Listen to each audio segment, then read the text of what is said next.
Doutora Eliana Calmon, ministra, seja muito bem-vinda ao Bastidores do Poder.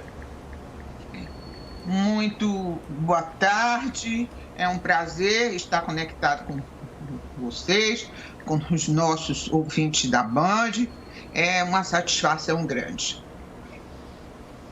Doutora ministra, a gente vai falar um pouquinho sobre o caso, né, a suspeição do ex-juiz, ex-ministro Sérgio Moro, a possível suspeição que está no STF. Ontem o Cássio Nunes Marques ele acabou pedindo vistas e a situação agora, o placar está empatado em 2 votos pela suspeição e 2 votos contra. Como a senhora está analisando esta situação, né, essa possível suspeição do Sérgio Moro nos casos do ex-presidente Luiz Inácio Lula da Silva e também a medida tomada pelo Edson Fachin, ministro do STF, de anular as condenações do ex-presidente?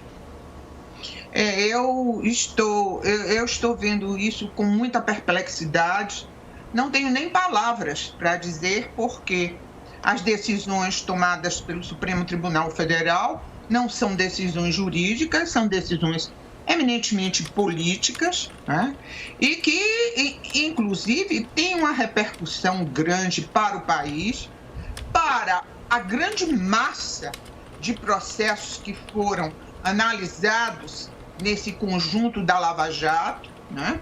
E nós podemos até dizer que, como disse o ex-presidente Maílson da Nóbrega, que no Brasil até o passado é imprevisível. Porque decisões tomadas pelo juiz Sérgio Moro, que foram analisadas pelo Tribunal Regional Federal, foram analisadas pelo STJ, muitas foram analisadas, inclusive, pelo Supremo Tribunal Federal, e agora, passados 4 anos, é que nós vamos arguir a suspeição de Sérgio Moro? Eles dizem que são fatos posteriores que foram acontecendo. Em primeiro lugar, nós que decidimos de acordo com a lei, nós temos uma inutilidade das provas hackeadas, porque tudo aquilo que veio através de gravações produzidas por um hacker não podem ser consideradas para qualquer efeito legal. E isto é decisão do Supremo Tribunal Federal. Foi com este argumento que se inutilizou todas as provas da Operação Castelo de Areia, né? E foi também com esta decisão que se anulou todos os processos do Banestado, né? A Operação Banestado, que são 2 grandes exemplos de corrupção no Brasil. E outros exemplos, mesmo Satiagarra e tantas outras. De forma que este argumento não vai ser possível. E os outros todos não são argumentos jurídicos, são argumentos políticos.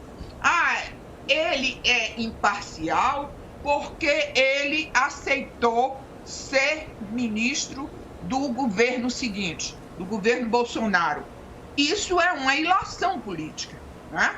Porque as questões de suspeição e de impedimento, eles estão catalogados no Código de Processo Penal.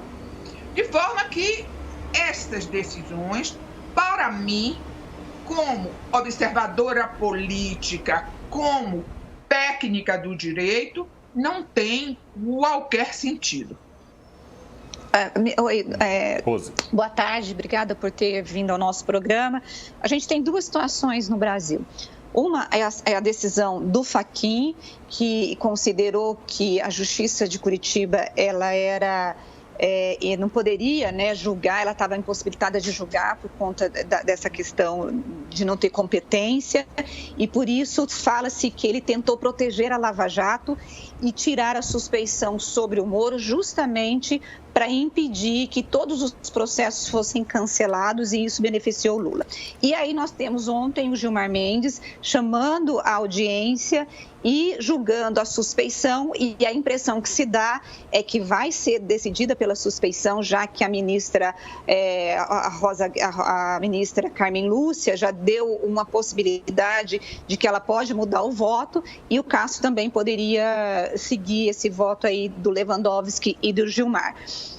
A senhora entende, eu consegui compreender que a senhora falou que é uma decisão política, mas jurídica, o que sustenta tanto a decisão do Fachin quanto essa decisão do Gilmar Mendes como presidente da segunda turma? Qual que é o respaldo jurídico para essa decisão que deixou o país aí embasbacado, vamos assim dizer?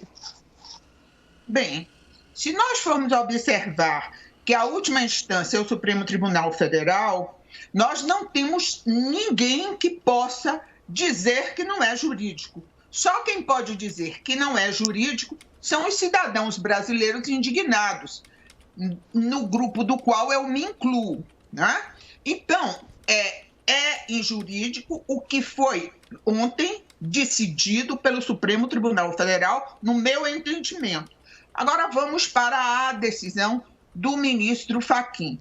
Olha, o ministro Fachin, desde o início, dizia que deveria separar os processos que não fossem diretamente ligados à Petrobras, e que estes processos não deveriam seguir a trajetória da Vara de Curitiba.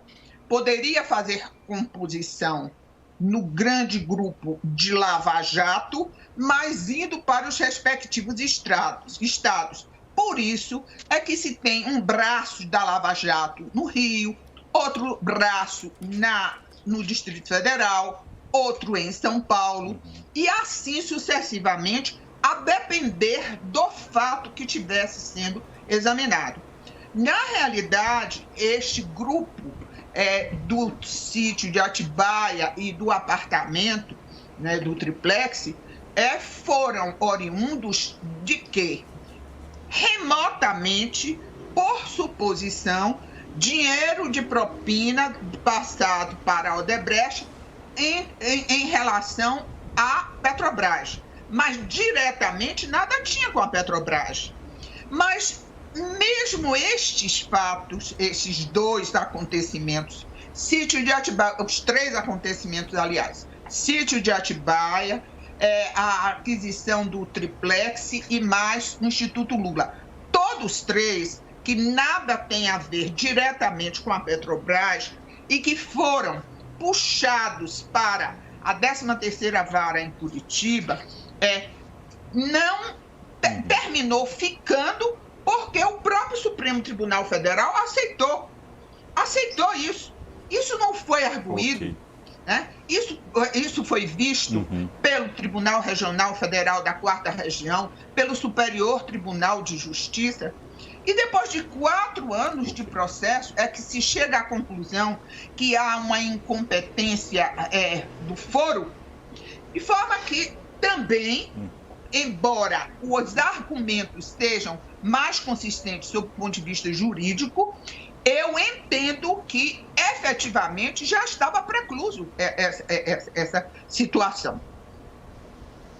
Ok, doutora Eliana Calmon, ex-membro do STJ, muito obrigado, ex-ministra, né, do STJ, muito obrigado pela sua participação aqui no Bastidores do Poder.